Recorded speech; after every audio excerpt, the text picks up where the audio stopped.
সূরা ফাতিহা কখন এবং কোন নিয়মে পাঠ করলে সরাসরি আপনি অসুস্থতা থেকে সুস্থ হয়ে যাবেন, সরাসরি আপনার বিপদ দূর হয়ে যাবে, আপনি জানলে নিজেই অবাক হয়ে যাবেন। সূরা ফাতিহা আমরা কেউ নেই যে এই সূরা ফাতিহাটা না পড়তে পারি, এবং এই সূরা ফাতিহা আল্লাহ রাব্বুল আলামিন পবিত্র কোরআনুল কারীমের প্রথম সূরা হিসেবে আল্লাহ তাবারাকা ওয়া তাআলা দিয়ে দিয়েছেন। আমার প্রিয় ভাইরা, আমার প্রিয় মা বোনেরা, পবিত্র কোরআনুল কারীমের প্রথম সূরা সূরাতুল ফাতিহা, যেই সূরাকে সূরাতুশ শিফা বলা হয়। আল্লাহু আকবার পড়েন। হাদিস শরীফের মধ্যে এসেছে, কেউ যদি ঈমান সহকারে আল্লাহর উপর ভরসা করে এই সূরা ফাতিহাটাকে একবার শুধু পাঠ করে, কয়বার পাঠ করে আমার প্রিয় ভাইরা একটু বলেন?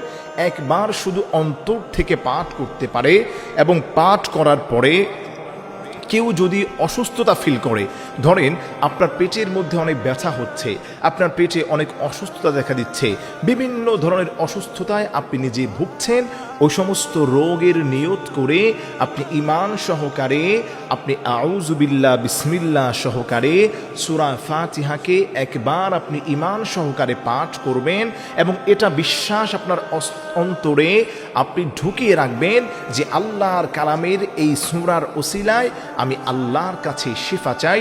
নবীজি বলেন, কেউ যদি বলে সূরা ফাতিহা পড়ে, আল্লাহ হে আমি বড় অসুস্থ, নবীজি বলেন উস্তুজিব, আল্লাহ তোমাকে সুস্থ করবেন। কেউ যদি বলে আমার পেটে ব্যথা, নবীজি বলেন উস্তুজিব, আল্লাহ তোমার পেটের ব্যথা দূর করবেন। কেউ যদি বলেন আমার শরীরের মধ্যে অনেক রোগ আছে, দীর্ঘ স্থায়ী হয়ে আছে রোগগুলো, নবীজি বলেন উস্তুজিব, আল্লাহর কালামের এই সূরার উসিলায় আল্লাহ তোমাকে সুস্থ করবেন। আল্লাহ নিজেই বলে দিয়েছেন, ওয়ানুনাজ্জিলু মিনাল কুরআনি মা হুয়া শিফাউ ওয়া রাহমাতুল লিল মুমিনিন। ও দুনিয়ার গোলামেরা, আমি আল্লাহ যেই কোরআনটা তোমাদেরকে আমি দিয়েছি, আমার নবীর উপর যেই কোরআনটাকে আমি আল্লাহ নাজিল করেছি, এই কোরআনটা স্বাভাবিক কোনো কিতাব নয়, এটা হচ্ছে আমি আল্লাহর তরফ থেকে নাজিলকৃত রহমতের ভান্ডার, এবং অসুস্থতা দানকারী মানুষের জন্য সুস্থতার শিফার অন্যতম কারিগর হচ্ছে এই পবিত্র কোরআনুল কারীম। আল্লাহু আকবার পড়েন। এজন্য আমার প্রিয় ভাইয়েরা, মনে রাখতে হবে আল্লাহর কালামটা হচ্ছে আমাদের জন্য শিফা স্বরূপ। অসুস্থ হলে, বিপদে পড়লেই, মুসিবতে পড়লেই ডাক্তার কবিরাজের কাছে না গিয়ে, আগে যে কোনো অসুস্থতা, পেট ব্যথা হয়েছে, মাথা ব্যথা আপনার হয়েছে, যে কোনো অসুস্থতায়, যে কোনো ক্রাইসিসে এই সূরা ফাতিহাকে ঈমান সহকারে আপনি একবার শুধু পাঠ করবেন।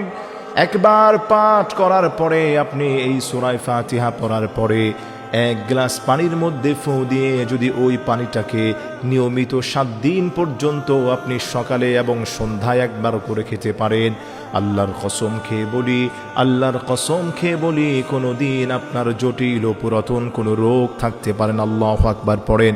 এজন্য আমার প্রিয় ভাইয়েরা, আমার প্রিয় মা বোনেরা, ঘরে ঘরে অসুস্থতা, দেশে প্রবাসে হসপিটালে অসুস্থতার সিরিয়াল লেগে আছে। আমি আপনাকে বলতে চাই, আল্লাহর কালাম থেকে আপনি শিফা যদি পেতে চান, আল্লাহর কালাম থেকে যদি আপনি সুস্থ হতে চান, তাহলে প্রতিদিন সকালবেলা, আমি আবার রিপিট করছি, এই সূরা ফাতিহাটাকে আপনি কিভাবে পড়বেন। প্রতিদিন সকালবেলা আপনি যখন ঘুম থেকে ওঠেন, খালি পেটে সুন্দরভাবে আল্লাহর উপর ভরসা করে আপনি 3 বার নবী পাক সাল্লাল্লাহু আলাইহি সাল্লামের উপর দুরূদ শরীফ পড়বেন। আপনি মনে রাখবেন, নবীর নামে যেখানে দুরূদ পড়া হয়, ওই জায়গায় রহমত আসে, বরকত আসে, কল্যাণ হয়। আপনি 3 বার নবী পাক সাল্লাল্লাহু আলাইহি সাল্লামের উপর যে কোনো দুরূদ শরীফ আপনি পাঠ করবেন।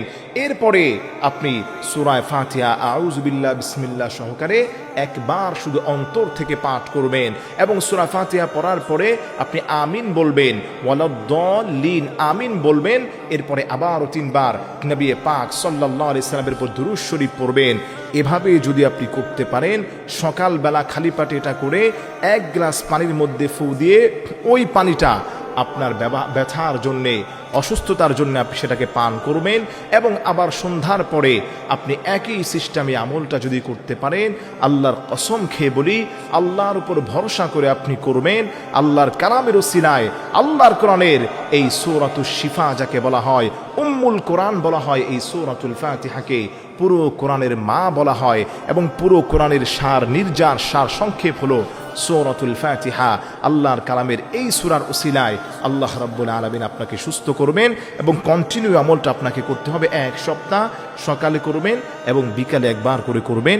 আল্লাহ রাব্বুল আলামিন সমস্ত জটিল, কঠিন ও পুরাতন সমস্ত রোগ থেকে আল্লাহ তার ওই কালামের উসিলায় তার ওই গোলামটাকে হেফাজত করবেন। তবে প্রিয় ভাইয়েরা এবং প্রিয় মা বোনেরা, সত্যটা আপনাকে মানতে হবে। 5 ওয়াক্ত নামাজ আপনাকে পড়তে হবে এবং আল্লাহর উপর আপনার অবিচল আস্থা, বিশ্বাস রাখতে হবে। আপনি যদি আল্লাহর উপর অবিচল আস্থা এবং বিশ্বাস রেখে এমনটা করতে পারেন, আল্লাহর কসম খেয়ে বলি বুলেটের গুলি মিস হবে, তবে এই আমল করে আপনার অসুস্থতার স্বার্থে কখনোই মিস হবে না।